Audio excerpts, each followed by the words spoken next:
Bem, irmãos, o tema de hoje tem como título Provas e Aflições. Toda a gente passa por provas e aflições, certo? Uns fisicamente, outros espiritualmente. E aqui podemos ver que neste tema de hoje tem como versículo de introdução, que nós acabamos de ler e vamos voltar a ler, que encontra-se em Atos dos Apóstolos, capítulo 5 e o versículo 29, que temos um conselho. De quem? De quem é este conselho? É do apóstolo Pedro e os outros apóstolos. Que ele nos diz: porém, respondendo Pedro e os apóstolos, disseram: é mais importante obedecer a Deus do que aos homens. Aqui Pedro não está a dizer que nós não devemos obedecer aos homens. É claro que devemos obedecer aos homens, às leis. Agora, quando essas leis ou essas regras que os homens colocam vão em contra à lei de Deus, aos princípios que Deus tem em sua palavra, então aqui podemos escolher. Importa primeiro obedecer a Deus do que aos homens. Esta é a recomendação. Irmãos, o tema de hoje sobre provas e aflições vai em conta sobre os tempos proféticos que nós estamos a passar. Principalmente esta semana que passou, falamos nas eleições lá nos Estados Unidos e nós, como um povo, acredito que muitos estiveram atentos. O mundo esteve atento a tudo isto. E nós, mais do que ninguém, estamos atentos porque sabemos quais são os desenrolares proféticos, então estamos a ver de onde é que vêm esses desenrolares. Então estamos atentos sobre tudo isso. E vamos buscar então uma história do passado para compreender o processo que levou a uma certa lei. E o que é que essa lei tinha em causa. E vamos buscar isso do tempo passado que foi escrito para exemplo nosso, porque a palavra de Deus está escrita, para exemplo daqueles que estão aguardando a vinda do Senhor. E elas foram escritas para aviso nosso. Então vamos buscar sobre a história de Amã e Mardoqueu. Os irmãos já se sintonizaram. Vamos lá ao segundo império do rei, da estátua do sonho do rei de Nabucodonosor. Sabemos que a cabeça de ouro simbolizava a Babilônia. Não aquela Babilônia espiritual que fala lá no Apocalipse, mas a Babilônia literal. E falamos agora o segundo império a seguir à Babilônia seria os Medo e os Persa, que conquistaram Babilônia. Então estamos dentro desse tempo onde vemos que o povo de Israel, já no primeiro império de Babilônia, tinha sido levado para cativeiro para Babilônia. O rei Nabucodonosor sai do cargo, não é? Sabemos que foi pelo seu neto Belsazar que perdeu esse império para os Médios e os Persas. Então, sintonizado nessa história, vamos falar sobre a história de Amã e Mardoqueu. Ele encontra-se em Esther, capítulo 3. Nós vamos estudar aqui o capítulo 3 e alguns versículos do capítulo 4. Mas vamos então sintonizar o que é que aconteceu no capítulo 3 e o que é que isto irá trazer para ensino nosso no tempo em que vivemos hoje. Ora, Esther, capítulo 3 e o versículo 1. Está escrito o seguinte: depois destas coisas, o rei Assuero engrandeceu a Amã, filho de Amedata, Agagita, e o exaltou e pôs o seu assento acima de todos os príncipes que estavam com ele. Então vemos aqui o quê? O rei, que se chama Assuero, que nomeou um dos seus conselheiros, né?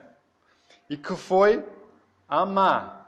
Esse Amã, ele tornou-se o príncipe de todos os príncipes. Estão a entender? É o principal de todos os principais. Estão a entender? É o que está acima. Quase um lugar como tinha lá Lúcifer no céu, que ele era o primeiro em honra depois de Cristo. E aqui vemos que Amã era o primeiro em honra depois do rei Assuero. Exatamente a mesma posição que se encontrava José no Egito, quando ele se tornou o primeiro-ministro do Egito, governador de todo o Egito. Ele era o primeiro depois do faraó, o rei. Então, sintonizando isto, Amã foi colocado numa posição muito importante no reinado de Assuero.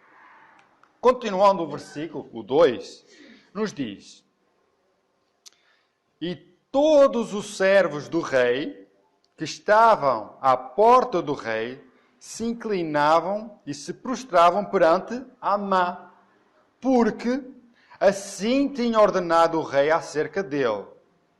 Porém, Mardoqueu não se inclinava nem se prostrava. Irmãos, então vemos aqui, temos que mastigar bem estes assuntos para buscar isto aqui para os nossos tempos de hoje. Aqui vemos no capítulo 13, versículo 2, que todos os servos do rei, principalmente aqueles que estavam mais próximos ao rei, aqui diz que estavam à porta, significa aqueles mais próximos, se inclinavam e se prostravam. Porquê? Porque está aqui escrito em letras amarelas, assim tinha ordenado o rei. O rei ordenou que Amã deveria ser reverenciado. E ordenou que todos se prostrassem perante Amã. Mas houve alguém que desobedeceu. Estão a entender? À ordem do rei, que era se inclinar. E quem foi esse? Mardoqueu. Era de que povo? Ele era judeu. Ele foi levado de Jerusalém. Eu nem sei se ele foi levado de Jerusalém para Israel ou se ele nasceu depois num reinado de Nabucodonosor. Nós não sabemos isso. Mas sabemos que Mardoqueu era judeu. E como judeu, tinha um princípio. Qual era esse princípio? Não se prostrar perante os homens, perante entidade alguma, a não ser perante Deus. Era o único que tinha toda a supremacia, toda a reverência. Esse era um princípio judaico. Nós podemos ver isso aí também no tempo de Nabucodonosor, quando o rei Nabucodonosor edificou uma estátua toda em ouro e fez com que todos adorassem essa imagem esculpida em ouro. E então reuniu todos os seus povos e ao som dos pífaros, dos tambores, das flautas, etc., todos teriam que se adorar. Todos teriam que se prostrar e adorar aquela imagem. O que é que aconteceu com o povo judeu? O povo judeu prostrou-se, excepto 3. Então vemos que mesmo dentro do povo judeu, muitos também na hora da prova, acabam por passar para o lado mais fácil e transgridem a lei de Deus para obedecer a lei do homem. Porquê? Porque está em causa algo maior. Só dei essa a parte dos companheiros de Daniel, para ver que não adorar aquela imagem de escultura e quem não adorasse teriam que ser lançados ao fogo. Isto é, vendo a morte, que era a sua recompensa, eles não retrocederam. Tornaram-se os mesmos e fiéis em tempo de perseguição como em tempo de paz. Exatamente aqui Mardoqueu tomou no seu coração não se prostrar perante Amã, que seria eleito o príncipe dos príncipes. Então vemos aqui, eu tenho aqui uma imagem que eu tirei da internet em que mostra que todos estão prostrados, Amã em pé e lá atrás Mardoqueu não se inclinava. Irmãos, é interessante que Amã não sabia disto. Estão a entender? Amã não ficou logo com ódio de Mardoqueu. Então só vamos ver o desenrolar disso para buscar um paralelo para nós hoje, irmãos. Para nós hoje. Continuando ainda, no capítulo 3, e o versículo 3. Então, os servos do rei, que estavam à porta do rei, disseram a Mardoqueu: por que transgrides o mandado do rei? Irmãos, aqui Mardoqueu não tinha que ter preocupação com o rei ou com Amã. Era aqueles que estavam mais próximos do rei, na posição até de Mardoqueu, era servo do rei. E vemos aqui que eles se perguntam: ora, porquê é que tu transgrides a lei? Eles não dizem: porquê é que tu não te prostras perante Amã? Ele diz: porque é que tu transgrides a lei que o rei ordenou que deveríamos adorar a Amã, ajoelhar, reverenciá-lo? Não é? Então vamos agora passar ao versículo 4. Sucedeu pois que, dizendo-lhes eles, isto é, os que estavam à porta do rei, os mais próximos, isto, dia após dia, e não lhes dando ele, Mardoqueu, ouvidos, e fizeram saber a quê? O fizeram saber a Amã, para verem se as palavras de Mardoqueu se sustentariam, porque ele, Mardoqueu, lhes tinha declarado que era judeu. Amém? Então vemos aqui que aqueles que disseram, ora, porque é que tu transgrides a lei? Foram acusá-lo a Amã.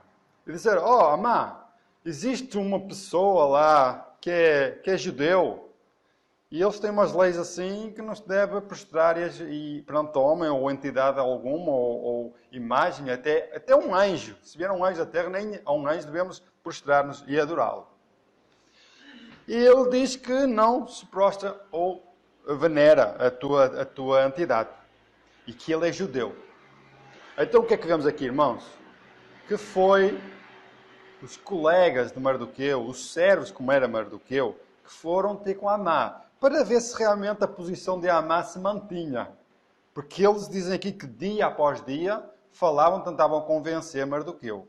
Hoje pode não ouvir, hoje pode estar assim muito, muito certinho, mas amanhã pode desleixar-se um bocadinho e facilitar. Estão a entender? Mas Mardoqueu, no primeiro dia, no segundo dia ou no terceiro dia, é sempre a mesma posição. Estava lá no coração gravado.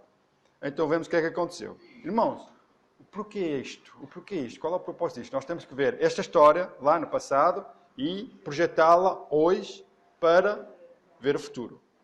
Tenho ver esta sequência. Eu fui buscar no livro Serviço Cristão, página 102. Eu falo, os irmãos, quando venho aqui à frente pregar, eu nunca uso assim as minhas palavras. Eu tento buscar sempre a Bíblia e o Espírito de Profecia e encaixá-los e transmitir a mensagem. Porque se eu pôr aqui as minhas ideias, etc., foi o Carlos que falou, então uso sempre o que está escrito.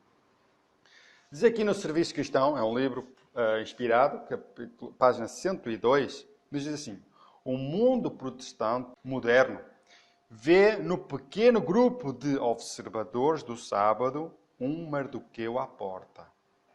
Seu caráter e conduta, exprimindo a verdadeira reverência pela lei de Deus, são uma acusação constante para os que renunciaram o temor do Senhor, calcando a pé seu santo sábado. Os intrusos e inoportunos precisam de alguma maneira ser eliminados. Esta é a posição do mundo. Então o que é que vê aqui neste relato? Que o mundo protestante hoje, ele tem reverência pelo primeiro dia da semana e vê nos guardadores do sábado, tanto adventistas como judeus, que ainda hoje guardam o sábado, um pequeno Mardoqueu, que continuam a ter a reverência pela lei de Deus, e dos 10 mandamentos da lei de Deus, um mandamento em especial, que é o 4º mandamento, o dia em que Deus escolheu para se separar de todos os outros, o sábado, lá na criação, antes de existir pecado. Passando ainda, agora voltamos ao livro de Esther, capítulo 13, e o versículo 5, que nos diz agora a reação de Amã depois dos servos, daqueles que estavam à porta do rei, irem acusar Mardoqueu. O que é que nos diz o versículo 5? Vendo, pois, Amã que Mardoqueu não se inclinava nem se prostrava diante dele, qual o resultado? Amã se encheu de furor. Amã podia compreender, mas porquê é que ele não faz isto ou quê? Mas ganhou raiva e ódio, porque a vaidade em saber que todos estão submissos sob a autoridade de Amã, menos um que não quer dizer que Mardoqueu não obedecia a Amã. Significa que Mardoqueu não se inclinava ou prostrava perante Amã. De resto, ele fazia o seu dever. Então vemos aqui o ódio de Amã por Mardoqueu. Avançando. Vamos agora ao versículo 8. O que é que está escrito no versículo 8? Amã agora vai falar com o rei. É interessante, irmãos, estas ratoeiras que existem aqui, porque o inimigo vai usar essas ratoeiras, porque aqui vemos o inimigo a trabalhar. O inimigo vai usar essas ratoeiras para projetá-las no futuro. Diz assim: Amã disse ao rei. existe espalhado e dividido entre os povos em todas as províncias do teu reino. Um homem, não é? Não. Ele diz um povo, cujas leis são diferentes das leis de todos os povos e que não cumpre as leis do rei. Por isso, não convém ao rei deixá-lo ficar. Irmãos, era um homem só que não se inclinava, porque vimos que muitos judeus faziam isso. Lá já foi no tempo de Nabucodonosor e é assim em todos os tempos. Quando chegar a hora da prova, em mostrar que realmente são judeus, em que têm os princípios, têm umas leis diferentes dos outros povos, são um povo diferente, realmente aí é que se vê quem é um judeu verdadeiro. E aqui Mardoqueu mostrou. E por causa de Mardoqueu, Amã dirige-se ao rei e diz que é um povo espalhado lá nas províncias do rei, que têm leis diferentes. E que eles não obedecem à lei do rei. Irmãos, o que é que este povo tem que ser feito? O que é que tem que se fazer a esse povo? Castigá-los. Castigá-los. Estão ali sobre um domínio de um rei e não obedecem a esse rei. Então, a sugestão de Amã era dizer ao rei para os não deixar ficar, eliminá-los. Então, o que é que o rei fez? O rei tinha colocado toda a autoridade sobre Amã e agora dá-lhe mais uma autoridade e disse: ora, toma o meu anel e sobre ele faz o que tu quiseres. Deu toda a autoridade. É preciso realmente o rei confiar em Amã. E vemos que confiava por completo em Amã. E vemos então agora aqui um decreto. Vamos ver então qual é esse decreto, quando começou o decreto e quando agora ia ser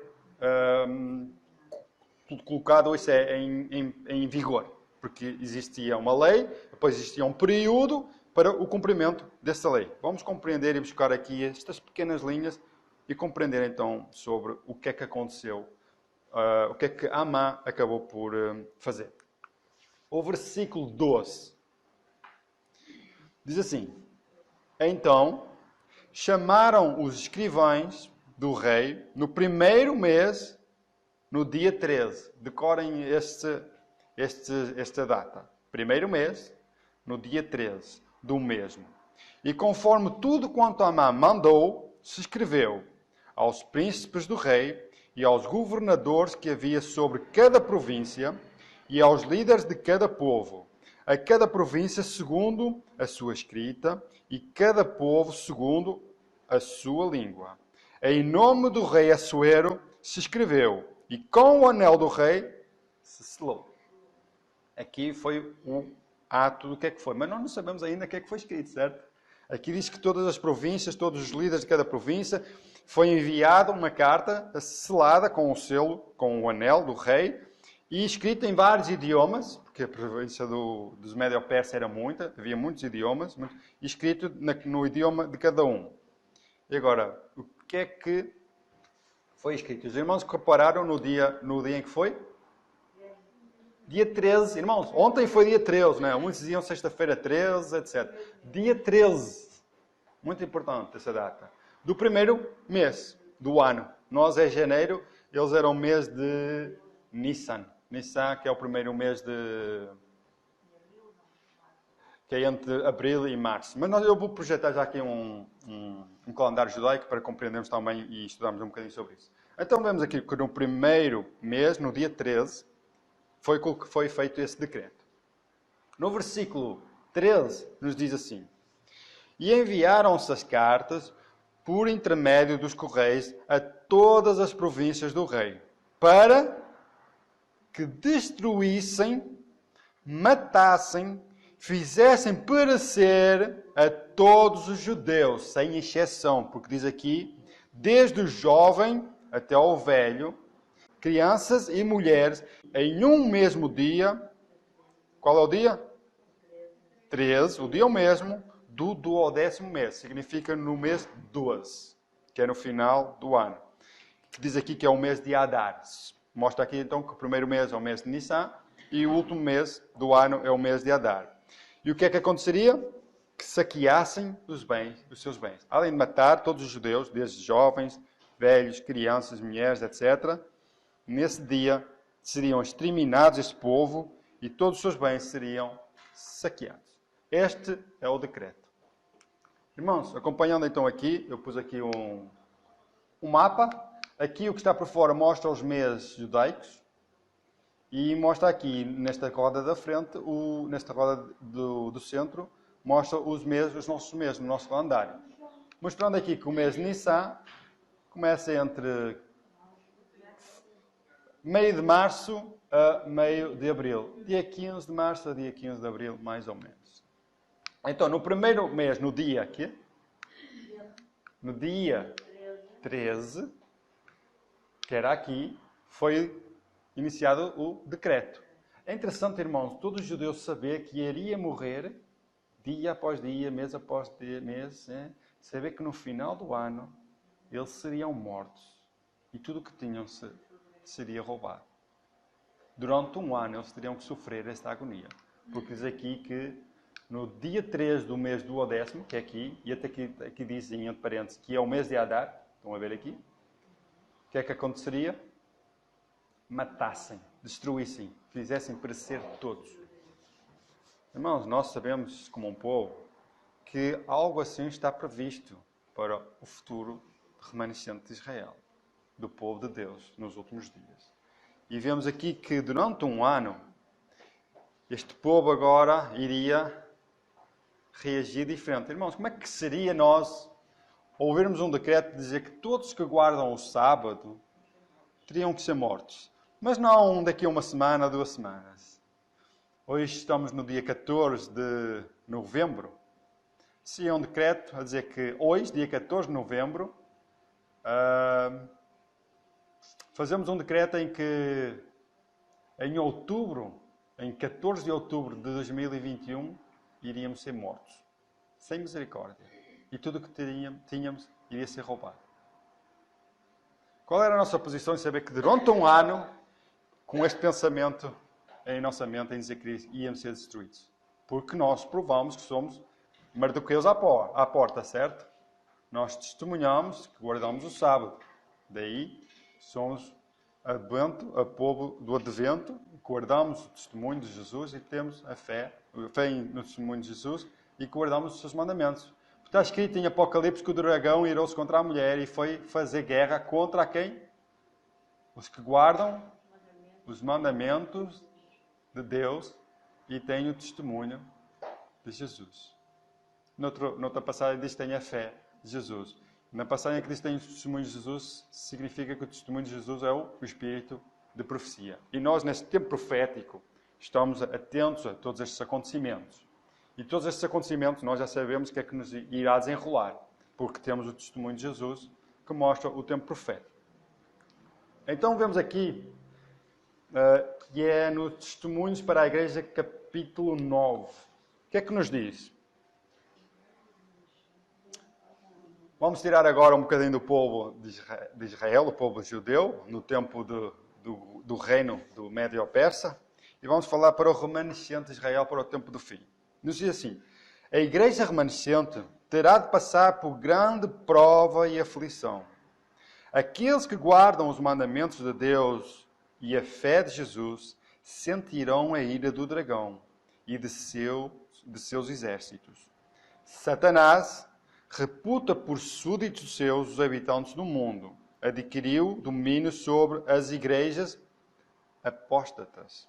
Mas eis um pequeno grupo que resiste à sua supremacia. Se eles os pudesse desarraigar da terra, completo seria seu triunfo.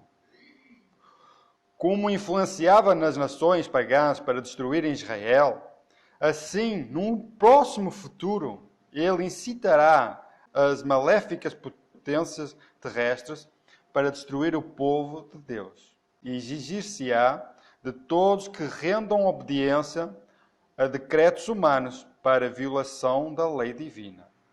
Aqueles que se conservarem fiéis a Deus e ao dever serão traídos pelos pais, irmãos, parentes e amigos. O que é que vemos aqui, irmãos? O mesmo ódio que todas as nações pagãs tinham com o povo de Israel. Nós vemos aqui o exemplo de Amã, o ódio que ele, por causa de uma pessoa, o ódio que se propagou para um povo. E vemos que a igreja remanescente terá que passar por provas e aflições. E que o dragão está irado, porque existe um pequeno grupo, não diz um grande grupo, uma grande igreja, um pequeno grupo que é fiel à lei de Deus. E sobre esse grupo, Satanás não tem domínio. E o que é que acontece? Então, Satanás, usando todos os governos, todos os seus súditos, irão fazer de tudo para destruir esse povo. E está aqui escrito, que nos diz aqui, no versículo anterior, se ele os pudesse desarraigar da terra, completo seria seu triunfo. Então o triunfo de Satanás não só completa, porque existirá um povo que será fiel ao governo de Deus. E agora vamos avançar então para, outra vez de volta ao livro de Esther. Então vemos o decreto, e que durante um ano era o tempo de vida do povo judeu. Quando essa notícia é recebida pelo povo, qual é a sua reação? Vamos ler o que é que nos está escrito. Capítulo 4, versículo 3. O que é que nos diz?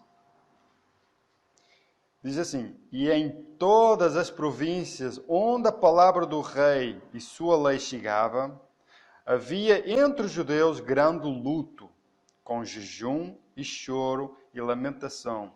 E muitos estavam deitados em saco e em cinza. Faz lembrar aquela parte de Isaías ou Jeremias, né? Em que o anjo passa para assinalar o povo, né? Aqueles que choram, aqueles que gemem por causa das abominações, as práticas que o mundo pratica, nesse caso que o povo de Israel praticava. E eles afligiam, se angustiavam por causa dessa circunstância. Aqui o povo estava nesse estado de espírito, porque sabiam que este povo que Deus prometeu a Abraão, que se faria dele uma grande nação e que seria como a areia do mar, a areia da praia, incontável como as estrelas do céu, mostra que este povo agora iria ser destruído. Mas qual era o propósito de Deus? Encher a terra com o conhecimento e fazer desta nação uma grande nação. Satanás queria destruir esse propósito, mas Deus já escreveu, já disse. Quem pode agora ir contra o que Deus disse? Então vemos aqui o que é que aconteceu com o povo de Israel. Ele acabou por se afligir, se angustiar, fazer jejum, irmãos. Se humilharem, vestirem de saco, significa vestirem daquela roupa mais velha, mais sem valor algum, que era tipo tecido de saco. E no meio das cinzas, cobrirem-se com cinza, com terra, se humilharem por completo perante Deus, porque somos pó. E aqui vemos realmente este ato deste povo. Tinha os dias contados. Vemos em Testemunhos Seletos, capítulo 2, irmãos, este livro é maravilhoso. Nos diz assim: há perante nós a perspectiva de uma luta contínua, com o risco de prisão, perda de propriedade e da própria vida. Para quê? Para defender a lei de Deus, que é anulada pelas leis dos homens. Estão a entender? Isto já foi escrito já há alguns anos. E existe perante nós um governo, algo que está a crescer, que irá contra a lei de Deus.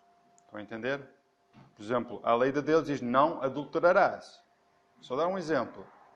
Mas o Estado diz que podes casar, divorciar, voltar a casar, etc, etc. Aliás, até chega a um ponto em dizer que homem com homem pode-se casar, mulher com mulher pode-se casar, etc. Podem fazer tudo. E estão a ofender a quem? A Deus e à sua lei, ao seu governo. Estão a ir diretamente a um propósito, a uma instituição que Deus colocou no Éden, o casamento. Homem, mulher, Adão e mulher, Adão e Eva. Então vemos que irá acontecer estamos a caminhar a passos largos para um domínio em que irá tudo contra a lei de Deus. E vemos aqui que realmente tudo isto irá fazer pressão contra aqueles que querem colocar-se no lado de temer a Deus, que é o princípio da sabedoria, significa guardar os seus mandamentos, vivê-los e cumpri-los, viver na sua própria vida. E diz que sobre eles está o perigo, né, de serem presos, perderem as suas propriedades e até a própria vida. Isto é o que irá acontecer com o povo de Deus. Será que sim? Será que não? Irmão, nós sabemos que muitos vão ser presos. Muitos daqueles que guardam os mandamentos de Deus, incluindo o sábado, vão ser presos. Porquê?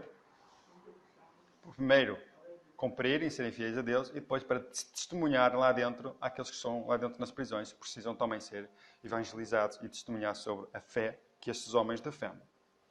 Continuando, testemunhos para a igreja, ou testemunhos de capítulo 2, que nos diz: aproxima-se rapidamente o tempo em que aqueles que tomam a defesa da verdade hão de saber, por experiência, o que significa participar das aflições de Cristo. E, irmãos, hoje, damos graças a Deus por termos a liberdade religiosa de hoje nos reunirmos aqui. Quando estão a surgir leis que estão a tirar a nossa liberdade por causa de um bem comum, que é a luta da pandemia. E tudo que, se for lei, se é para enfrentar este bem comum, que é enfrentar a epidemia, nós temos que cumprir, porque é um bem comum que não só Portugal está a cumprir, mas todos os outros países espalhados por este mundo fora.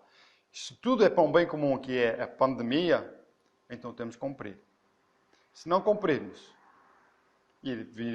irá o quê? Sermos sancionados e iremos ser multas ou o que for preciso, não sei. Existe uma lei, por exemplo, hoje, a partir da 1h, não pode haver circulação na rua entre concelhos. Confinamento, isto é, recolher obrigatório. Este sábado, amanhã, o primeiro dia da semana, e na próxima semana a mesma coisa. É interessante que o vírus não deve ser o mesmo durante a semana. É só mesmo ao fim de semana que é mais perigoso. Estão a entender as leis? O problema já não é a pandemia. O problema já é obedecer a leis que pode tirar-nos a nossa liberdade. E eu acredito que muitos vão sacrificar a liberdade por terem segurança. Exatamente a mesma coisa vai acontecer com o povo de Deus. Irmãos, enquanto temos a oportunidade. Leem agora isto aqui. O trabalho que a igreja tem deixado de fazer em tempo de paz e prosperidade terá de realizá-lo. Aonde? Em terrível crise. Sob as circunstâncias mais desanimadoras e difíceis. Noutras versões está escrito proibitivas. As advertências que a conformidade com o mundo tem silenciado ou retirado precisam ser dadas sobre mais feroz oposição dos inimigos da fé. A nossa fé será posta à prova. Irmãos, sabem, voltando à história de Amã, qual era a sentença para Amã? Esta história é maravilhosa. Esta história de Esther, sobre o ódio que Amã tinha por Mardoqueu e por em causa todo o povo. Mardoqueu fez questão, peço desculpa, Amã fez questão de construir uma forca, uma medida específica, acima de tudo, para ver Mardoqueu ser enforcado naquela forca. Nós sabemos qual foi o desenrolar da história, não é? Ele construiu a sua própria sepultura, certo? Exatamente o que irá acontecer no final do tempo. Todos aqueles que se opõem contra Deus e querem atacar a Deus nas pessoas de Jesus, nas pessoas que são fiéis, é a mesma coisa que aconteceu com o apóstolo Paulo. Perseguia os que creram em Cristo e apareceu Jesus e disse: Saulo, Saulo, por que me persegues? Sabendo que Saulo aqui estava perseguindo não o povo, mas a pessoa de Jesus. Exatamente a mesma coisa acontecerá no final destes últimos dias. Então, irmãos, no final deste drama todo, o que é que vemos aqui? A substituição da lei de Deus pelas dos homens, a exaltação por autoridade meramente humana do quê? Do domingo, posto em lugar do sábado bíblico, é o último ato do drama. Quando essa substituição se tornar universal, Deus se revelará. Amém? Ele se erguerá em sua majestade para sacudir terrivelmente a terra. Sairá de seu lugar para punir os habitantes do mundo por sua iniquidade. Estão a entender? Este é o último drama do ato da terra. E nos diz assim ainda mais. Por um decreto, irmãos, estão a ver um decreto que nós falamos ali na história de Amã? Vamos falar aqui um decreto também nos nossos tempos para o futuro. por um decreto que visará impor uma instituição papal em contraposição à lei de Deus, a nação americana se divorciará por completo dos princípios da justiça.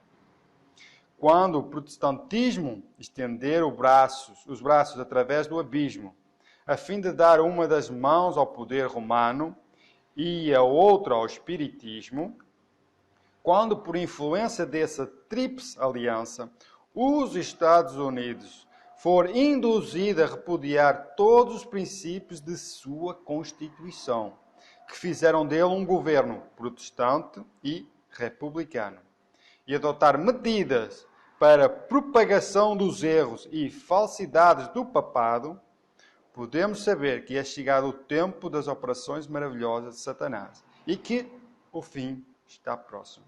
Então, irmãos, agora compreendem porque é que no início falei que todo mundo está preocupado com as eleições americanas. Mais do que nós, hoje, temos o Espírito de Profecia que já nos alerta o que é que irá acontecer lá na América. E sabemos que na América irão sair leis a ponto de rejeitarem os princípios que faz a Constituição americana, que fizeram dele o quê? Um país protestante e republicano. Ainda não temos bem a certeza realmente se Joe Biden será o presidente, porque o Donald Trump colocou isto em tribunais por causa de fraude, etc. Enfim, não sabemos. Mas sabemos que Joe Biden, ele é católico. Estão a entender? Tudo que leva realmente para dar o seu abraço ao papado, por causa do domingo, né? Lógico. Então, eu fui buscar algumas notícias esta semana que me chamaram muita atenção sobre estes desenrolagens. Nós temos que estar muito atentos, temos que vigiar, orar e ver tudo. Aqui o título nos diz: Papa Francisco telefona a Joe Biden para congratular presidente eleito dos Estados Unidos. Aqui o próprio Papa Francisco ligou para Joe Biden a dizer parabéns pela sua eleição e por ser nomeado presidente dos Estados Unidos. Outros países ainda não aceitaram, ou há países que ainda não ligaram, não aceitando ainda a eleição de Joe Biden. O que me chamou a atenção, irmãos, é o que as notícias escrevem. Diz assim: Biden, que vai à missa todos os domingos, será o primeiro presidente católico dos Estados Unidos desde John F. Kennedy. Significa que ele não é o primeiro, mas sim o segundo. A maneira que eles escrevem isso mostra que ele é o primeiro, não. É o primeiro depois de John Kennedy. John Kennedy foi o primeiro presidente católico dos Estados Unidos em que cortou relações entre Estado e religião. Ele cortou apesar de ser católico, o que é do Estado, o que é político, o que é religião, é religião. Não misturar. Porquê? Porque já temos lá na história do passado um exemplo de que quando a política e a religião se juntaram, houve a grande perseguição, houve a chamada Inquisição, enfim, que matou tudo que se opunha ao bem comum. Né? Esse bem comum hoje é a pandemia, toda a gente tem que lutar contra ela, e também parece que é lá o aquecimento global, né? E outras diferenças. Então, esta é uma das notícias, Rádio Renascença, os irmãos depois podem acompanhar. Outra notícia, em telefonema com o Papa, Biden diz que buscará trabalho conjunto sobre meio ambiente e imigração. Então, Joe Biden já se comprometeu a trabalhar com os Estados Unidos da América começar-se a juntar com a instituição papal, sabemos o que é que irá acontecer. Irmãos, isso mostra exatamente a angústia que o povo de Israel passou no tempo Mardoqueu. Está próximo. Outra notícia. O que é que nos diz aqui? Papa Francisco parabeniza Biden por vitória. Afirmam quem? Os seus sucessores. E depois tinha aqui notas pequeninas, irmãos. Eu vou ver se consigo aqui aumentar. Os irmãos conseguem ler aqui? Ainda bem. Biden agradeceu o Papa por sua liderança na promoção da paz e expressou o desejo de trabalharem juntos contra problemas como o aquecimento global.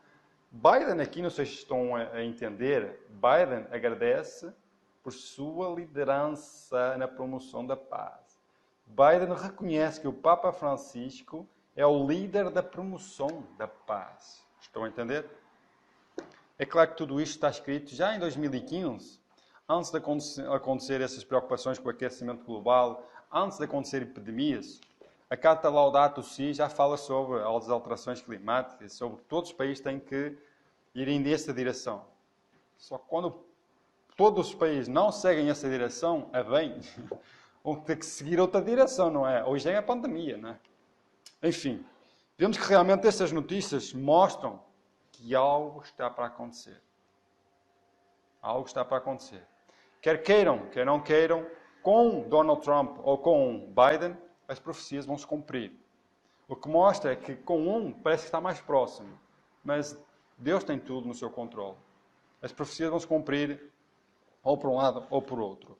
No livro Profetas e Reis, estamos quase a terminar, irmãos. Às vezes, pode parecer que o Senhor esqueceu os perigos de sua igreja e o dano a ela feita por seus inimigos. Mas Deus não esqueceu.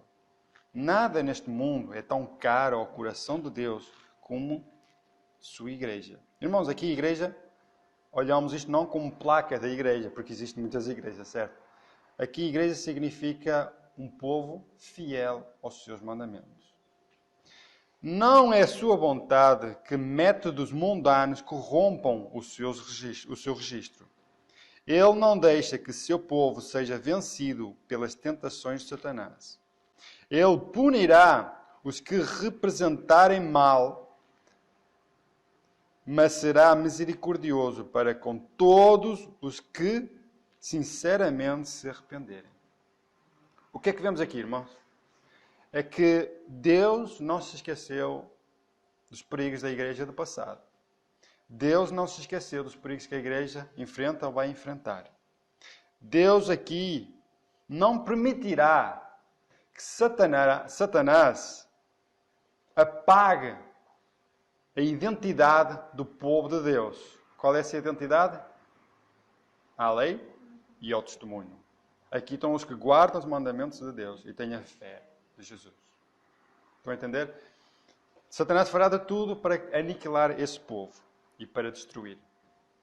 Então temos que confiar em Deus, porque Ele tem tudo sob o seu controle. Temos para terminar em Salmos capítulo 34, versículo 19. E aqui ia pedir a alguém para ler, para terminar assim este tema sobre provas e aflições. Salmos capítulo 34, versículo 19. O que é que nos diz? Muitas são as aflições do justo, mas o Senhor o livra de todas. Amém. Irmãos, o que é que aconteceu com Mardoqueu? O que é que aconteceu com o povo de Israel?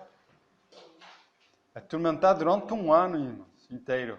Mas quem estava junto com o rei, quem Deus já tinha colocado junto com o rei, que saiu saiu uma rainha que desobedeceu ao rei e Deus colocou lá uma judia. Esther foi escolhida por Deus para interceder em favor do seu povo ao rei, mostrando assim que Deus tem tudo no seu controle antes das coisas acontecerem. Estão a entender? E Deus reverteu algo que estava perdido numa vitória. Mardoqueu, que estava condenado à forca, Amã é que foi um enforcado. O povo de Israel estava condenado à morte, agora podia se defender e lutar pela vida. Lutar pela sua identidade do povo de Israel, o povo judeu naquele tempo. Deus permitirá também que acontecerá com o seu povo remanescente aqui na terra. O mundo fará de tudo para destruir a identidade desse povo, que teme a Deus, guarda os seus mandamentos e tem o testemunho de Jesus. Esse povo será perseguido, principalmente por causa do sábado. Em a lei toda, não podemos só olhar a um ponto, a lei toda, mas principalmente sobre o sábado. Que Deus nos ajude realmente, independente das provas ou aflições que nós vamos tomar, nós possamos ser esse pequeno Mardoqueu, que possamos ter a fé dos nossos pais como Mardoqueu, sendo os pais da fé como Abraão também, esse foi realmente o pai da fé, como os colegas de Daniel, que no meio de passarem pelas chamas, que as fornalhas estiveram aquecidas 7 vezes mais, mostraram fidelidade a Deus, vendo a morte à sua frente. Daniel foi lançado à cova dos leões por não cumprir um decreto lá do rei Dario, não é? O rei Dario? Não, Dario. O rei Dario, influenciado pelos servos, né, a dizer que não podia durante 30 dias orar a outros deuses ou fazer alguma petição aos seus deuses, senão ao próprio rei.